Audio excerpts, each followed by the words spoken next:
Welcome back, brothers and sisters. I am Braden. This is Langley Outdoors Academy, the place where we not only talk about what's going on in the gun world, but also how we're going to fix it together. And the content that I'm going to show you tonight it's pretty gross, to be honest.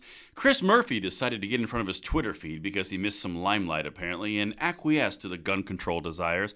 And talking about the Illinois Supreme Court case. Funny enough, he must have seen our video earlier today because this is a doozy. Everything that you about to see is linked in the description box below. Let me know what you think in the comments field. And of course, make sure you hit that like button, subscribe to the channel, and turn the notification bell on. Now, the mission of this channel is expanding. We're going to take these fights head on. We're going to meet them on the battlefield of ideas, but we can't do it alone. I'll be completely honest with you. We have a website, thesecondpress.co. It is free. There are 25,000 members who have already signed up and who are backing us as we can spread this information and fight this fight, and we'd love to have you along. There's a link right down there. Please join. Again, it's completely free. 25,000 members, and get as many as we can to push back against this in a way that has never been done before. And with that, let's get it. Check it out, my beautiful people. We have to talk to a sitting senator about the gun control epidemic that's happening in Illinois. But interestingly enough, he may have just broken his oath here. Check this out. Let's get it. Watch this.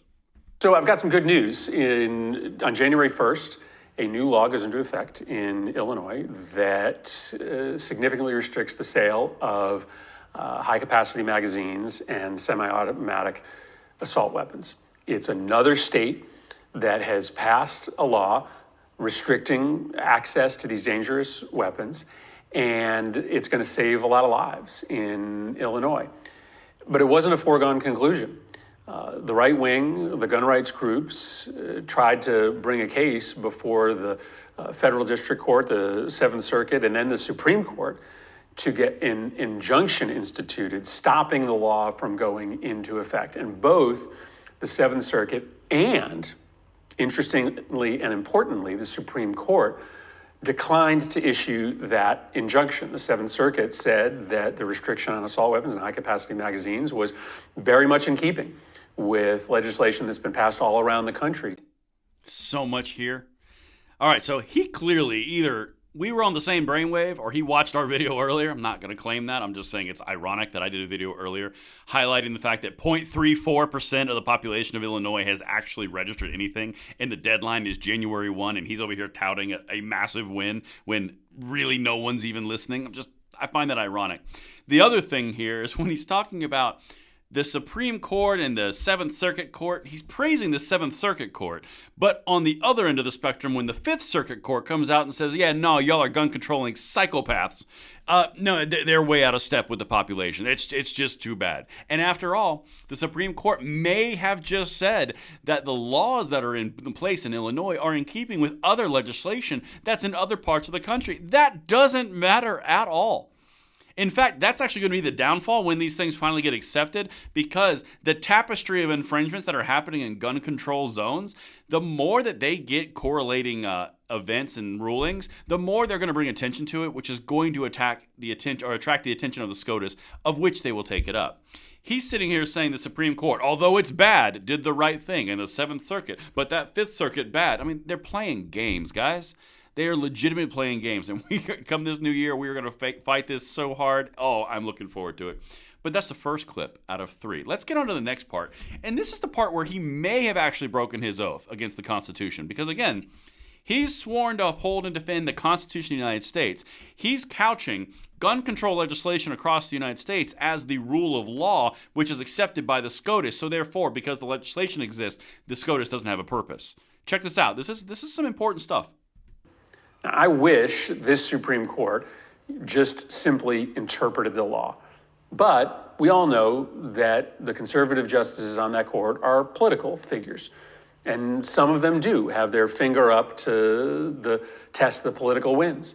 And so when we do the work of building a movement to demand that citizens, not the court, decide the gun laws of this country, well, maybe, just maybe, we have an impact.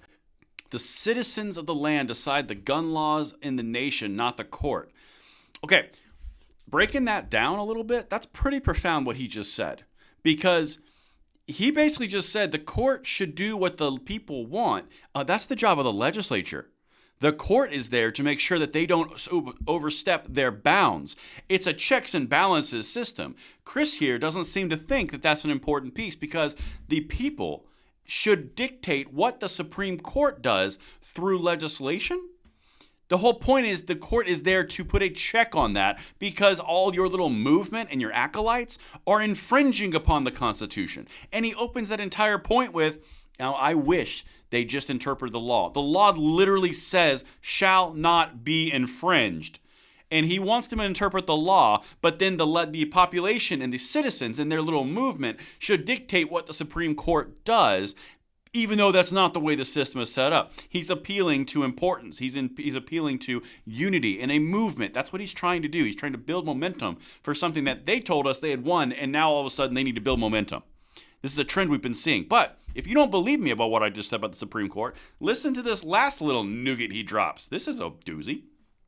Good news that Illinois passed this law, that it's going into effect, that the Supreme Court declined to institute an injunction. And it's just more reason for us to continue to build this movement to pass gun safety laws, because it gets laws passed like we saw in Illinois, and maybe it has an impact on the future direction of the Supreme Court. All right.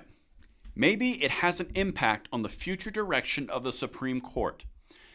That would mean you're trying to influence the Supreme Court of the land through the population decisions. Again, circumventing the Supreme Court checks and balances and just letting the popular vote determine what is constitutional and what is not. This guy's a sitting senator. He is placating to the far left. He is placating to the gun owner, to the gun control advocates, Moms Demand Action, Every Time for Gun Safety, because he has to put something out. I find this extremely fascinating, particularly since he's sworn to uphold the Constitution and defend it, and he's circumventing the entire checks and balances of the whole system. That's what they've been doing for the last 3.5 years, and that's why I've got this for you. Let me know what you guys think, and I will see you tomorrow when the grind continues. I'm Braden. See you later.